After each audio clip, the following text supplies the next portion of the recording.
Now we have Mr. James Baldwin, the star of the evening, who has been sitting, listening attentively, and getting a wonderful reception here in the Cambridge Union. Tremendous enthusiasm from all sides of the House for Mr. Baldwin, who has been listening to the arguments. Now we'll bring the voice of actual experience to the debate. Good evening. I find myself, not for the first time, in the position of a kind of Jeremiah. For example, I don't disagree with Mr. Burford that the inequality suffered by the American Negro population of the United States has hindered the American dream. Indeed, it has. I quarrel with some other things he has to say. The other, deeper element of a certain awkwardness I feel has to do with, it has to do with one's point of view, I have to put it that way, one's sense, one's system of reality. It would seem to me that the proposition before the House, when I put it that way, is the American dream at the expense of the American Negro, or the American dream is at the expense of the American Negro, is a question hideously loaded, and that one's response to that question, or one's reaction to that question, has to depend on an effect on where you find yourself in the world, what your sense of reality is, what your system of reality is. That is, it depends on assumptions which we hold so deeply as to be scarcely aware of them. A white South African, or a Mississippi sharecropper, or a Mississippi sheriff, or a Frenchman driven out of Algeria, all have, at bottom, a system of reality which compels them to, for example, in the case of the French exile from Algeria, to defend French reasons for having ruled Algeria. The Mississippi or the Alabama sheriff, who really does believe when he's facing a Negro boy or girl that this woman, this man, this child must be insane to attack the system to which he owes his entire identity. Of course, for such a person, the proposition of which we're trying to discuss here tonight does not exist. And on the other hand, I have to speak as one of the people who've been most attacked by what we must now here call the Western or the European system of reality. What white people in the world, because the doctrine of white supremacy, I hate to say it here, comes from Europe. That's how it got to America. Beneath then, whatever one's reaction to this proposition is, has to be the question of whether or not civilizations can be considered as such equal, or whether one civilization has the right to overtake and subjugate and in fact to destroy another. Now what happens when that happens?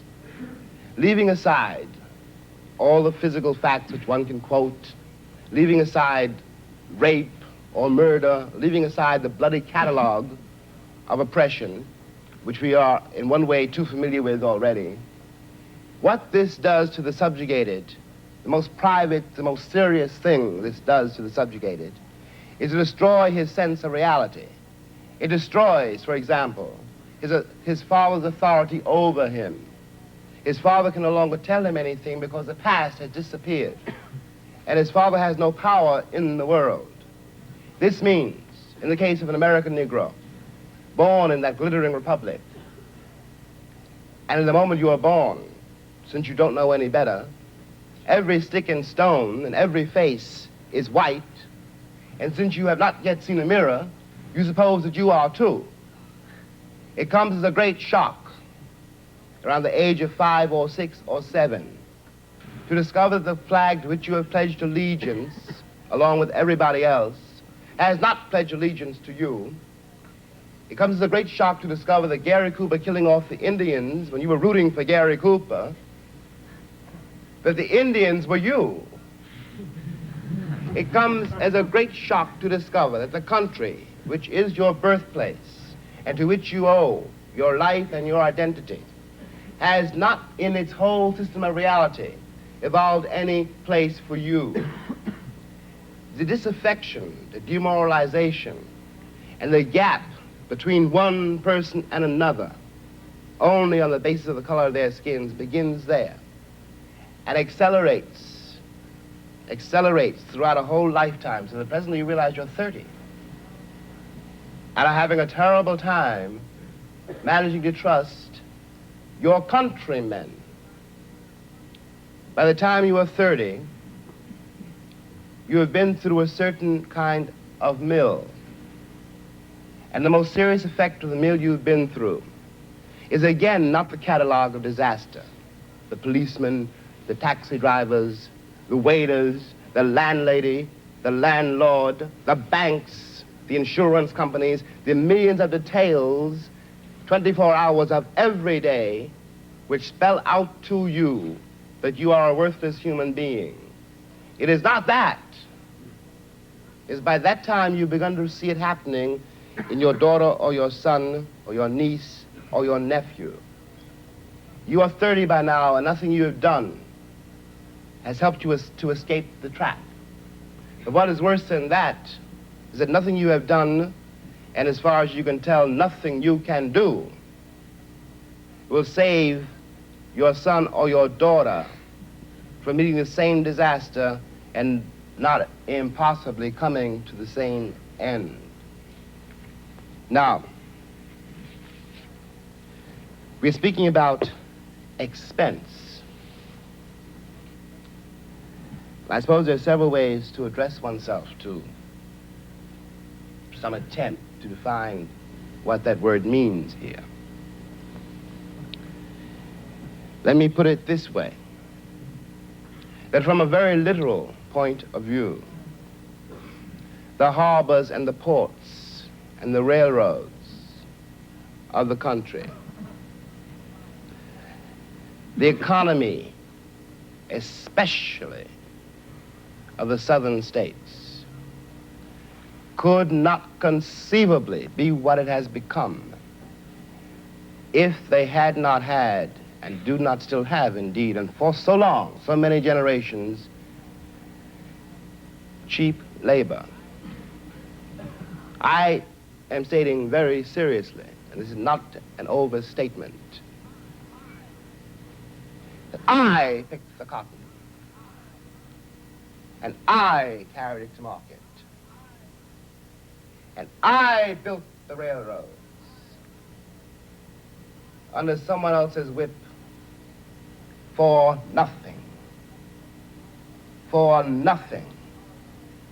The Southern oligarchy, which has until today so much power in Washington, and therefore some power in the world, was created by my labor and my sweat, and the violation of my women and the murder of my children. This, in the land of the free and the home of the brave. And no one can challenge that statement. It is a matter of historical record.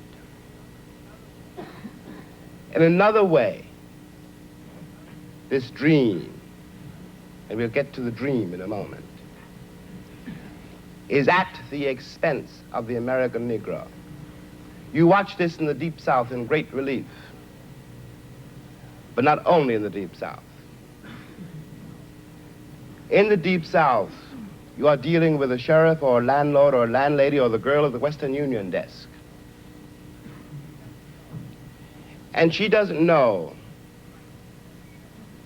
quite who she's dealing with, by which I mean that if you're not part of the town, and if you are a northern nigger, it shows in millions of ways. So she simply knows that it's an unknown quantity, and she wants to have nothing to do with it. So she won't talk to you. You have to wait for a while to get your telegram. Okay, we all know this. We've been through it. And by the time you get to be a man, it's very easy to deal with. But what is happening in the poor woman, the poor man's mind, is this.